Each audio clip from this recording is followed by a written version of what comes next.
नमस्कार, जय हिंद, वंदे मातरम। आप सभी विद्यार्थियों का स्वागत है आपके अपने यूट्यूब प्लेटफॉर्म उदय एजुकेशन में। विद्यार्थियों, आज के इस वीडियो में बात करेंगे कक्षा 10वीं के अर्धवार्षिक परीक्षा की दृष्टि से इम्पोर्टेंट आपके सूचना प्रौद्योगिकी अवधारणा जो पेपर होने वाला है। पेपर सेकंड भाग फर्स्ट आपके 9वीं में था और सेकंड भाग है 10वीं में रहेगा। तो बिल्कुल इस सूचना प्रौद्योगिकी यानी कंप्यूटर के पेपर के बारे में अपन विस्तार से जानेंगे। मैं प्रत्येक प्रश्न का उत्तर भी आपको बताने वाला हूँ। यहाँ से काफ़ी प्रश्न आपके कवर होने वाले हैं, तो इस वीडियो को अंत तक देखिए। इसे ज़्यादा से ज़्यादा शेयर और लाइक कर दीजिए। अभी तक आपने चैनल को सब्सक्राइब नहीं किया है तो विद्यार्थियों कर लीजिए, आपका अपना चैनल है। चलिए, पहला प्रश्न है, माइक्रोसॉफ्ट एक्सेल में किस कुंजी का प्रयोग वर्तनी की जाँच के लिए होता है? वर्तनी की जाँच के लिए कौन सी कुंजी का उपयोग होता है? तो इसमें रहेगा आपके F7 है। F1 से लेकर F12 तक आपके होते हैं उसमें। तो जो वर्तनी से संबंधित जांच है वो F7 से होती है। अगला है, माइक्रोसॉफ्ट पिक्चर मैनेजर की फ्लिप सेटिंग में कितने विकल्प होते हैं? तो इसमें कितने विकल्प होते हैं वो आपको बताना है। तो इसमें ऑप्शन ब रहेगा, 2 विकल्प होते हैं। अगला प्रश्न है, सॉफ्टवेयर चोरी की विधि क्या है? सॉफ्टवेयर चोरी करना जिसे क्या कहते हैं? Soft lifting, hard disk loading, जालसाजी, उपयुक्त सभी। तो उन्हें सॉफ्ट लिफ्टिंग भी कहते हैं, हार्ड डिस्क लोडिंग भी कहते हैं और जालसाजी भी कहते हैं। तो ऑप्शन द रहेगा इसका सही आंसर। अगला प्रश्न है, डीएसएल का पूर्ण रूप क्या है? डीएसएल का पूर्ण रूप आपको बताना है। तो इसमें ऑप्शन अ रहेगा, डिजिटल सब्सक्राइबर लाइन। ठीक है। अगला है, निम्नलिखित में से कौन सा एक एंटीवायरस सॉफ्टवेयर है? वायरस प्रोजेक्टर, क्विक हिल, आउटलुक, एससीएल। तो इसमें सही आंसर होगा आपका ऑप्शन ब, क्विक हिल। क्विक हिल इसका सही आंसर रहेगा। और अगला प्रश्न है, सबसे पहले साइबर अपराध सूचना प्रौद्योगिकी अधिनियम किस वर्ष लागू किया गया?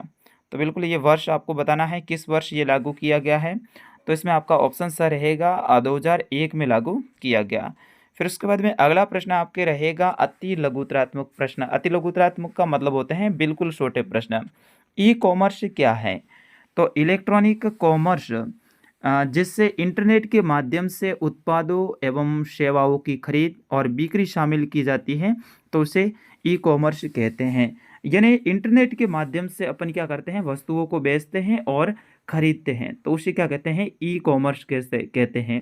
जैसे अपने अमेजोन है, फ्लिपकार्ट है, महिंद्रा है, ये ई कॉमर्स साइड है, यानी ई कॉमर्स ऐप है। इसके ऊपर अपन क्या करते हैं, वस्तुओं को खरीद सकते हैं और बेच सकते हैं।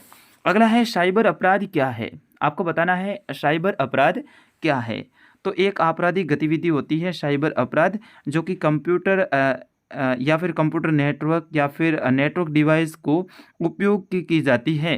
यानी ये क्या करते हैं, कंप्यूटर का उपयोग करके उनमें से जो डेटा है उसे चुरा लेते हैं, तो वो क्या है, साइबर अपराध है। या फिर उसके अंदर क्या करते हैं, वो वायरस भेज देते हैं। ठीक है, कुछ ऐसे ऐप बना के वायरस भेज देते हैं, तो उससे साइबर अपराध कहते हैं। अगला है, फिशिंग क्या है? ये भी सेम प्रकार का ही होता है, ये भी एक प्रकार का साइबर अपराध है। इसके अंतर्गत क्या करते हैं, वायरस भेज के सामने वाले के कंप्यूटर को हैंग कर देते हैं या फिर डिवाइस को हैंग कर देते हैं। तो दोनों ही सेम है, इन दोनों में उत्तर आप थोड़ा सा बदल के लिखो तो भी चलेगा। अगला है, माइक्रोसॉफ्ट एक्सेल क्या है? आपको बताना है माइक्रोसॉफ्ट एक्सेल क्या है। तो एक स्प्रेडशीट प्रोग्राम है जो कि माइक्रोसॉफ्ट द्वारा विकसित किया गया है। आईपी एड्रेस क्या है? बिल्कुल, आईपी एड्रेस क्या है? तो कंप्यूटर नेटवर्क से जुड़े प्रत्येक डिवाइस को सौंपा जाता है जिसमें अपना अपना आईपी एड्रेस रहता है। ठीक है। अगला प्रश्न है आपके 12वां कि लिनक्स ऑपरेटिंग सिस्टम की विशेषता बताइए। लिनक्स की आपको विशेषता बतानी है। अगला है, ऑपरेटिंग सिस्टम क्या है? उदाहरण दीजिए। ऑपरेटिंग सिस्टम डिवाइस को कंट्रोल करने के लिए होता है, यानी डिवाइस को चलाने के लिए ऑपरेटिंग सिस्टम होता है। हर एक के अलग अलग होते हैं, जैसे कि कंप्यूटर के भी अलग अलग प्रकार के विंडोज़ वगैरह, ये क्या है, ऑपरेटिंग सिस्टम होते हैं। अगला है, इलेक्ट्रॉनिक भुगतान प्रणाली क्या है? तो इलेक्ट्रॉनिक भुगतान प्रणाली यानी ऑनलाइन तरीके से रुपये की लेन देन करना इलेक्ट्रॉनिक भुगतान प्रणाली कहलाती है। जैसे कि विभिन्न प्रकार के ऐपों के द्वारा। और इसमें भी मोबाइल वॉलेट विभिन्न प्रकार के ऐप जिसके अंदर बिना कैश के अपन पेमेंट है वो आदान प्रदान कर सकते हैं, तो उसे मोबाइल वॉलेट कहते हैं। जैसे कि पेटीएम है, फ़ोन पे है, गूगल पे है, ये क्या है, मोबाइल वॉलेट है। ठीक है ना, ये आप ध्यान रखना। अगला है माइक्रोसॉफ्ट एक्सेल में फाइंड और रिप्लेक्स सुविधा के चरणों को समझाना है। ठीक है।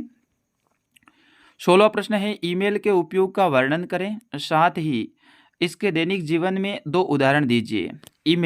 ईमेल होता है जिसमें अपन इंटरनेट के ज़रिए अपनी जो बात है, अपना जो मैसेज है, वो आगे तक भेजते हैं और बिल्कुल फ्री तरीके से भेज सकते हैं। आजकल ईमेल का उपयोग हर जगह होता है। विभिन्न प्रकार के अपन फॉर्म भरते हैं या फिर विभिन्न प्रकार के साइटों पर अपन लॉगिन होते हैं, तो उससे पहले अपना ईमेल एड्रेस मांगा जाता है जिसके ऊपर समस्त प्रकार की सूचनाएं आदान प्रदान की जाती है। अगला प्रश्न है एप्लीकेशन सॉफ्टवेयर क्या है, उदाहरण दीजिए। तो विभिन्न प्रकार के डिवाइस में उसके अंदर विभिन्न प्रकार के जो प्रोग्राम होते हैं उनको संचालित करने के लिए एप्लीकेशन होते हैं।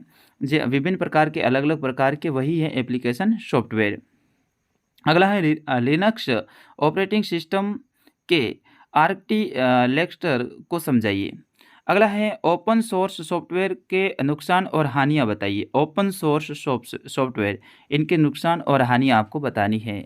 और फिर उसके बाद में अगला प्रश्न है विंडोज़ 10 पर टिप्पणी लिखिए। यानी विंडोज़ जो 10 है उनके ऊपर आपको टिप्पणी लिखनी है। ये क्या है, ये किस तरह से प्रोसेस करता है, इनके बारे में आपको विस्तार से लिखना है।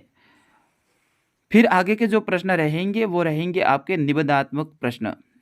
इसके अंतर्गत 22वां प्रश्न है फायरवॉल क्या है और इसके उपयोग बताने हैं। यानी फायरवॉल क्या है, इसका उपयोग कहाँ होता है, ये बताना। अगर ये नहीं आता है तो यहाँ पर आप अथवा में ऑप्शन रहेगा पेमेंट गेटवे क्या है, पेमेंट गेटवे क्या है, पेमेंट गेटवे क्या है, उनके बारे में भी आप विस्तार से बता सकते हैं। तो इन दोनों में से किसी एक के बारे में आपको बताना है। फिलहाल देखिए ये जो प्रश्न है इनका आप स्क्रीनशॉट चाहे तो ले सकते हैं और फिर इनको आप खुद भी गूगल पे सर्च करके पढ़िएगा। यहाँ से हर बार क्या होता है, आपके 10वीं हो, 9वीं हो, कंप्यूटर का पेपर, सूचना या फिर आपके स्वास्थ्य शिक्षा का पेपर, राजस्थान शौर्य परंपरा का पेपर, ये हर बार रिपीटेड पेपर आते हैं। मतलब जो पुराने साल के पेपर होते हैं उन्हीं में से प्रश्न उठा के सेम टू सेम प्रश्न ज़्यादातर आ जाते हैं।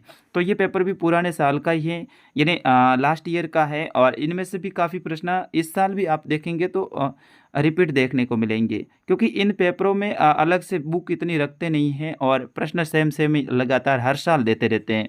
तो इसीलिए हम जब भी ये जो आपके कंप्यूटर का पेपर हो या फिर स्वास्थ्य शिक्षा का पेपर हो या फिर राजस्थान शौर्य परंपरा का हो, तो हम पुराने पेपर ही आपके लिए लेकर आते हैं और उनमें से ही प्रश्न सीधे आपके एग्ज़ाम में आ जाते हैं। ठीक है ना।